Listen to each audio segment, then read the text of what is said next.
55 years ago, when I started selling shelters in Japan, people thought I was crazy, he says. Who's crazy now, he asks. In fact, Julie, one of the major wild cards in all of this could be the Trump administration and what President Trump decides to do about the regime in North Korea. More devastating than the atomic bombs dropped during World War II. The concern now that it could be one day mounted onto an intercontinental ballistic missile. Tonight, the U.S. ambassador to the UN now saying North Korea is, quote, begging for war. His abusive use of missiles and his nuclear threats show that he is begging for war. War is never something the United States wants. We don't want it now. But our country's patience is not unlimited. We will defend our allies and our territory.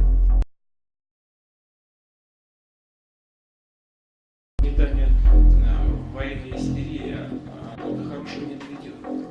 Это все может привести к глобальной планетарной катастрофе, к огромному количеству человеческих жертв. Никакого другого пути, кроме мирного дипломатического способа решения северокорейской ядерной проблемы, не существует. И вы думаете, что в силу принятия каких-то санкций Северная Корея откажется от того курса, который она взяла на создание оружия массового уничтожения?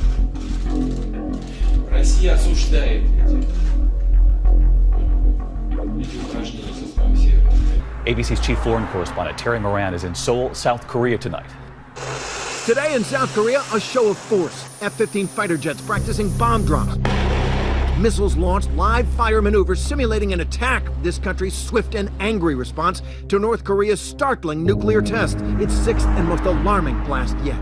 완전 성공! North Korean state TV celebrated the, quote, perfect success, and there were cheers on the streets of Pyongyang. The explosion was so powerful it triggered a major earthquake, magnitude 6.3, with tremors felt across the region. And tonight, a U.S. intelligence official tells ABC News that the North Korean claim that it tested a hydrogen bomb, vastly more powerful than the atomic weapons dropped on Hiroshima and Nagasaki, appears to be accurate. And the South Korean government today says it's detected signs that North Korea is preparing for another ballistic missile launch, this one aimed at the Pacific. The UN Security Council meeting in an emergency session this morning, U.S. Ambassador Nikki Haley calling for the strongest possible sanctions and issuing this stunning warning to the North Korean dictator Kim Jong Un. His abusive use of missiles and his nuclear threats show that he is begging for war. President Trump, just hours after the nuclear test, kept open the option of a military strike. Mr. President, will you attack North Korea? But Kim Jong Un's going all out now to develop his weapons. Since February, a series of 13 missile launches, including some capable of striking the U.S. homeland, triggering this threat from the president in August. They will be met with fire, fury, and frankly, power, the likes of which this world has never seen before. The president also taking to Twitter, declaring he's considering launching an economic attack, stopping all trade with any country doing business with North Korea.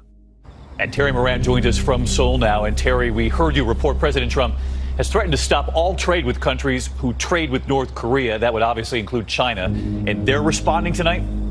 They are, David. The Chinese Foreign Ministry firing back, calling that threat unacceptable and unfair. And analysts are pointing to the more than $500 billion worth of trade per year between China and the U.S., calling it a hollow threat. But President Trump is pointing to the fact that China's trade with North Korea is increasing. I want to bring in retired Colonel Stephen Gagnon tonight. Steve, obviously the U.S. believes their hope is to connect a miniaturized bomb to one of those missiles one day. First, let's talk about the strength of the bomb just tested by North Korea. How strong is it? David, they've stepped up from a basic atomic weapon to a complex thermonuclear device. Intelligence analysts believe that it's between 5 and 8 times stronger than the bomb that the U.S. dropped on Hiroshima at the end of World War II. And Steve, you've told us before how far one of those intercontinental ballistic missiles could feasibly go, the most recent going higher and further than ever before. What most concerns you now about the test of this nuclear bomb? David, it's the consistent progress they've made in both their missile program and their nuclear weapons. Theoretically, he now has the ability to hit most of the United States with a thermonuclear weapon. But more concerning is how, no matter what the U.S. seems to do, he doesn't slow down. In short, Kim is winning and the rest of the world is losing. The North Korean nuclear program is more advanced and more dangerous than ever. They now fire missiles over Japanese airspace. They now have ICBM capabilities. They now claim to have tested a hydrogen bomb. And just this morning, there are reports that the regime is preparing for yet another ICBM launch. For more than 20 years, the Security Council has taken actions against North Korea's nuclear program.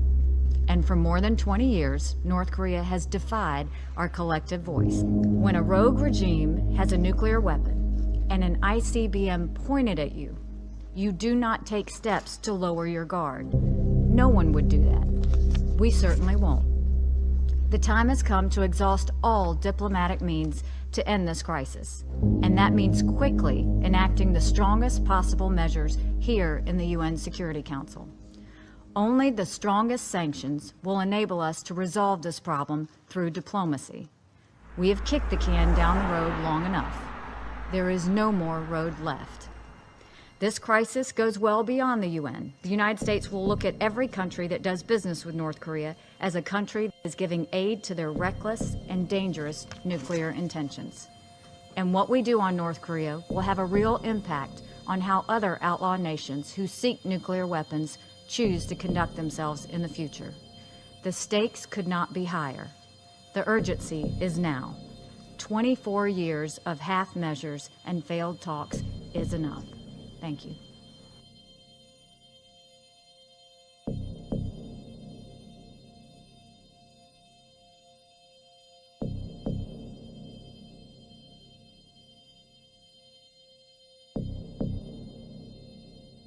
North Korean state-run media is reporting that they detonated a hydrogen bomb with perfect success. A hydrogen bomb. Hydrogen bomb. It was a hydrogen bomb or an H-bomb. A hydrogen bomb fitted for an intercontinental ballistic missile. Striking new images coming in of Kim Jong Un inspecting the bomb that North Korea says has unprecedented strength.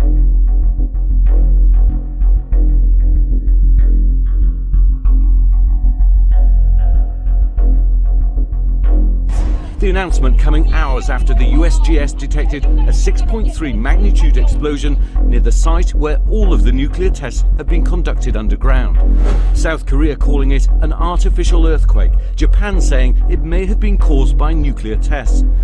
Seoul believes the hydrogen bomb is 4 to 5 times stronger than the one dropped on Nagasaki, Japan in 1945. It is an atomic bomb. It is a harnessing of the basic power of the universe, the force from which the sun draws its power. Welcome to an edgy Seoul, South Korea, where the folks here are wondering what the North is going to do next. And it might just be another missile launch. According to reports today, the North is moving yet another intercontinental ballistic missile to a launch site. No official confirmation, however, if or when a launch could happen. And as South Korea continues those live-fire military exercises, it announced today it's going to be adding to the payloads on its missiles and speeding up its anti-missile defenses. All of this, of course, in response to that nuclear test over the weekend from the North Korean regime, Kim Jong Un. Married to a ballistic missile, one expert told me that could be an American city buster. Dangerous stuff, Julie. And you have been to Seoul several times. How does the mood there now compare to times in the past? Yeah, in fact, the mood here is, I have to say, a bit more nervous, not just because of North Korea's actions, but the possible reactions. We heard today that Japan was looking at ways that it might have to evacuate its 60,000 citizens in South Korea. Remember, along with 28,000 U.S. troops, there are something like 200,000 Americans here in South Korea.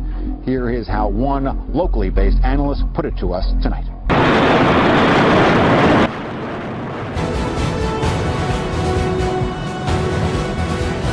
Thanks for joining us. I'm Corporal Devin Pomachan.